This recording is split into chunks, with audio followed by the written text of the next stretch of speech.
Dans la vie, il y a des étapes. Il y a un temps pour naître, un temps pour grandir. Et lorsqu'on grandit, l'une des étapes la plus importante, c'est le mariage. On ne se marie pas seulement pour la beauté. On ne se marie pas seulement pour l'argent. On ne se marie pas seulement parce que on s'aime. Alors la question qui se pose est: comment reconnaître le conjoint idéal pour la destinée? La réponse se trouve dans cette vidéo. Suivez-moi jusqu'au bout. Et c'est parti. Bonjour, bienvenue dans Découvre ta destinée. Je m'appelle Eli. Aujourd'hui, nous allons partager un sujet très important dans la vie, intitulé « 7 clés indispensables pour reconnaître les conjoints de sa destinée ».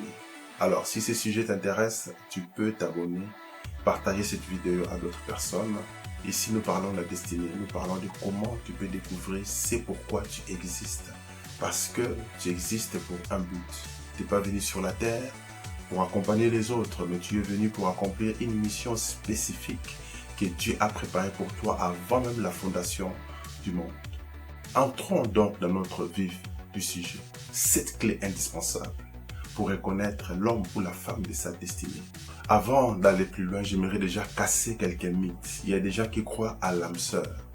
Il y a des gens qui croient qu'il n'y a qu'un seul homme ou une seule femme qui est destinée pour sa vie. Ça, c'est dans les Blanches-Neiges. Ça, c'est dans les dessins animés. Ça, c'est dans les contes de fées. En réalité, Adam n'avait pas le choix, par exemple, pour choisir sa femme parce qu'il n'avait qu'une seule femme. C'était Ève. Il n'avait pas d'autre choix. Aujourd'hui, nous avons le choix.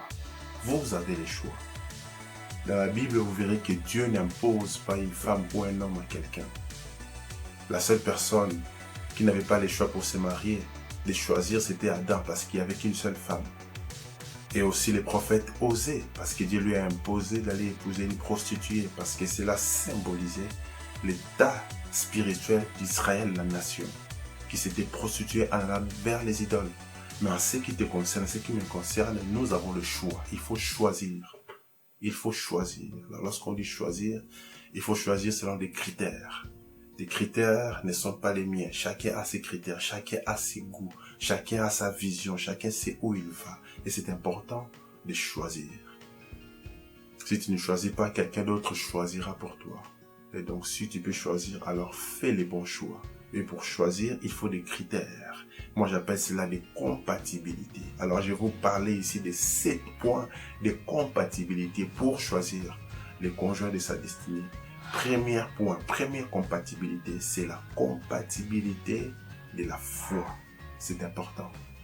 La personne que tu dois épouser doit partager la même foi que toi, doit être sauvée.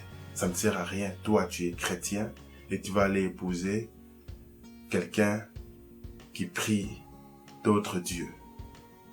Ça ne sert à rien d'aller épouser quelqu'un qui est dans une religion représentée par les croissants. Ça ne sert à rien. Tu es enfant de Dieu. Reste avec un enfant de Dieu. Vous partagez la même foi, vous croyez en la même chose, vous croyez aux mêmes promesses, vous croyez dans la même parole de Dieu. Ça, c'est la base.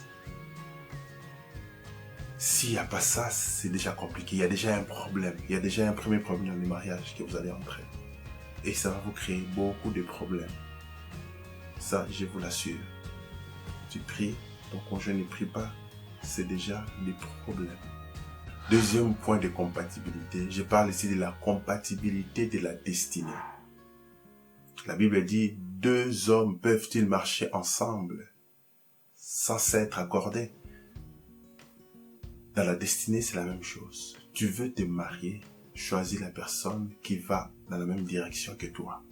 Si toi tu vas à l'ouest, l'autre personne va au nord, vous n'allez pas dans la même direction entre l'ouest et le nord. Vous allez vous éloigner et ça va vous créer des problèmes plus tard. Ça ne sert à rien de forcer des choses. Ne regarde pas à l'âge, regarde à la direction où Dieu t'amène, à la destinée que tu as à accomplir. Parce que si tu ne fais pas ça, c'est déjà un vrai problème. Il y a des gens qui rentrent dans des relations qui est déjà vouées à l'échec parce qu'il va aller choisir la personne qui ne correspond pas à sa destinée. Dieu t'appelle à servir Dieu, à être un serviteur, quelqu'un qui va apporter la parole, quelqu'un qui va être dans une dimension spirituelle élevée pour édifier les autres. Mais tu vas aller choisir une femme qui est païenne. Ça va te créer des problèmes. Tu vas choisir une femme qui ne veut pas des choses spirituelles. Vous n'avez pas la même destinée.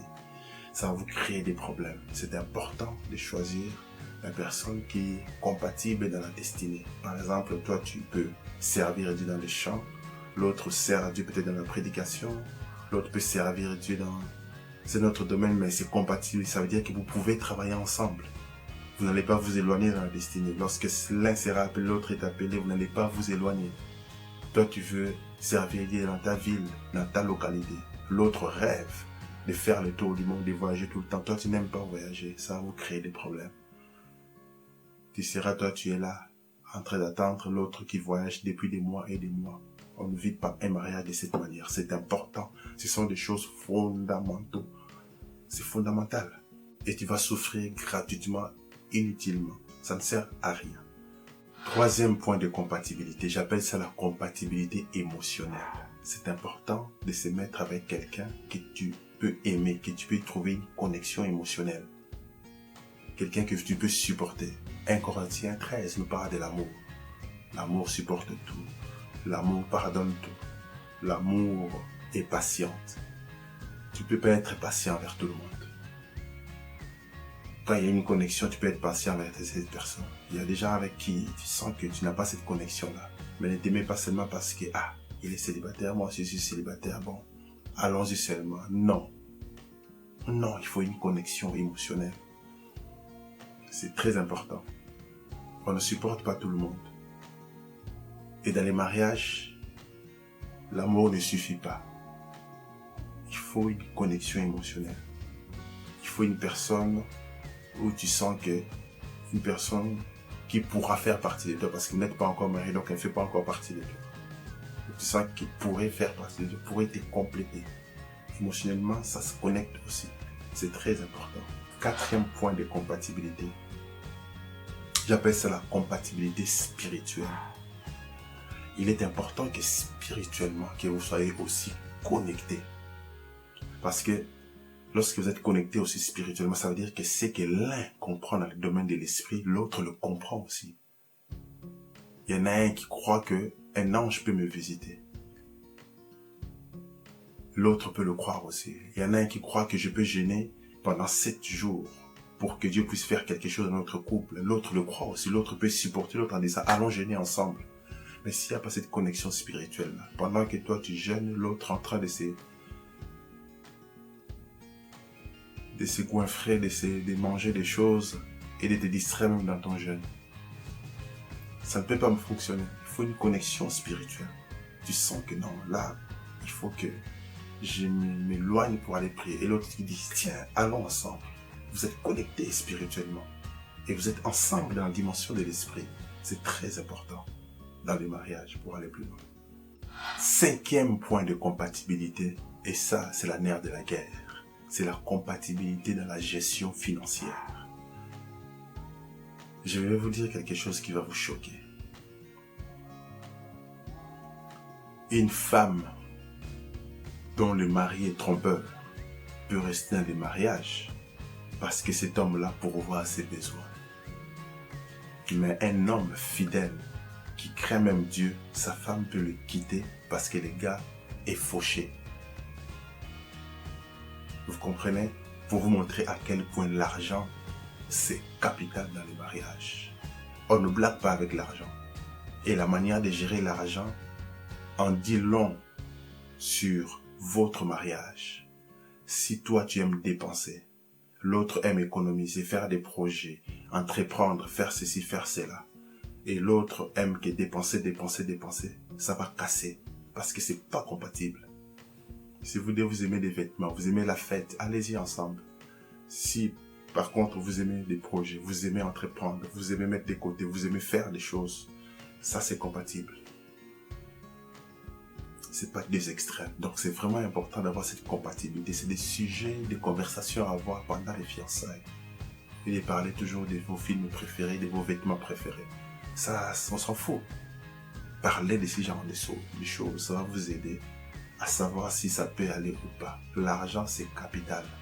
Si dans le point de vue d'argent, ça ne va pas, croyez-moi, ça va vous créer des problèmes. Il y en a un qui aime être généreux. l'autre qui aime pas. Ça va créer des problèmes quand l'autre va partager. C'est déjà des problèmes à la base. Soyez vigilants, ouvrez les yeux. Vous avez les choix, choisissez ce qui correspond. 6e point de compatibilité, j'appelle ça la compatibilité intellectuelle. La dimension de l'intellect fera en sorte que lorsqu'on est intelligent, on a aussi l'intelligence émotionnelle. L'intelligence émotionnelle fera de toi quelqu'un qui a un bon caractère, qui peut comprendre les autres, qui peut supporter les autres, qui peut comprendre que la manière dont je vois, c'est pas le moment de parler. C'est l'intelligence, tu comprends que l'autre là, il a besoin d'être seul un moment, je le laisse seul un moment. C'est l'intelligence émotionnelle. Comprendre que je peux pas lui parler de cette manière. L'intelligence émotionnelle. L'intellect. L'intelligence, c'est pas toujours avoir des 10 sur 10 dans les examens. Ça, c'est savoir recopier ce que les profs ont dit. L'intelligence, c'est savoir au-delà. Il y a l'intelligence émotionnelle, l'intelligence au niveau artistique, il y a l'intelligence dans la représentation de l'espace, il y a l'intelligence dans les lettres, il y a l'intelligence mathématique cartésienne, il y a toutes sortes d'intelligence. Mais lorsqu'on est intelligent, on a aussi un bon caractère. Ça veut dire que je sais être avec les gens. Je comprends comment est l'autre et je sais comment lui parler. L'autre aussi, je sais comment il est. Je peux faire des blagues avec l'autre. Je peux pas faire des blagues parce qu'il n'a pas le sens de l'humour.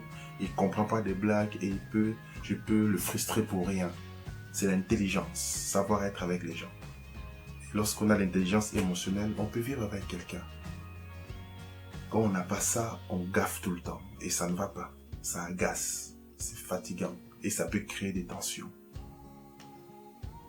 Surtout dans les moments de crise. Par rapport au niveau d'études, quelqu'un qui a fait beaucoup d'études avec quelqu'un qui a fait peu d'études, parfois ça crée des frictions aussi parce que il y en a un qui sera complexé. Il y en a l'autre qui aura un complexe peut-être de supériorité en disant, surtout si c'est la femme qui a étudié plus que l'homme, il va dire, moi aussi, j'ai étudié. Regarde comment on doit faire des choses. Et le mari qui est complexé parce qu'il n'a pas aussi étudié que sa femme, ça crée des tensions. C'est pour ça que c'est important d'avoir cette compatibilité du point de vue intellectuel. Quand il y a des décalages, ça peut créer des tensions. 7e compatibilité, j'appelle ça la compatibilité de l'éducation. Tu vas donner à tes enfants l'éducation que tu as reçue. Et lorsque tu as reçu une certaine éducation, c'est important d'épouser aussi la personne qui a une éducation qui est compatible. Raison pour laquelle l'élite, les gens de la haute société se marient entre eux. Parce qu'ils se comprennent. Parce qu'ils ont l'éducation compatible. Les gens de la haute société passent leur temps à lire, à s'instruire, à s'occuper, à faire des choses intéressantes, productives pour eux. Les gens du peuple passent leur temps à se distraire. Mais lorsque vous aurez des enfants, et que l'un veut donner une bonne éducation aux enfants, les instruire, les apprendre à lire, à faire tout un tas d'activités. L'autre ne veut que des dessins animés. Ça n'ira pas, ça va créer des frictions. Ça va créer des tensions. C'est important d'éduquer les enfants selon la meilleure manière. Et la meilleure manière, c'est une bonne éducation qui va permettre à ces enfants d'être propulsés aussi dans leur destinée. Mais on ne donne que ce qu'on a. Ce que tu as, c'est ce que tu vas donner. Tu ne veux pas donner ce que tu n'as pas. Et lorsque vous vous mettez avec quelqu'un dont l'éducation ne correspond pas, ça va créer des problèmes. Soit l'un va subir l'autre, soit si les deux ne veulent pas s'accorder, ça crée des problèmes.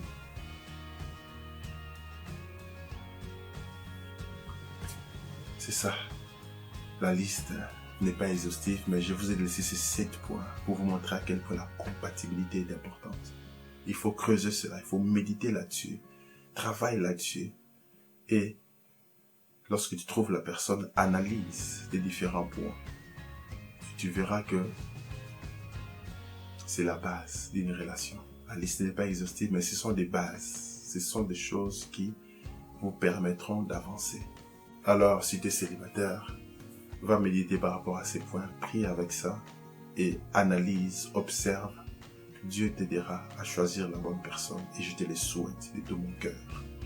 Voilà, nous sommes dans Découvre ta destinée. Si ce genre de choses t'intéresse, abonne-toi, active la cloche de notification. Et si tu as d'autres points de compatibilité que tu connais, que tu veux partager aux autres, mets-les dans les commentaires afin que ça puisse servir à tout le monde. Alors abonnez-vous, partagez, likez. À très bientôt. God bless you. Ciao.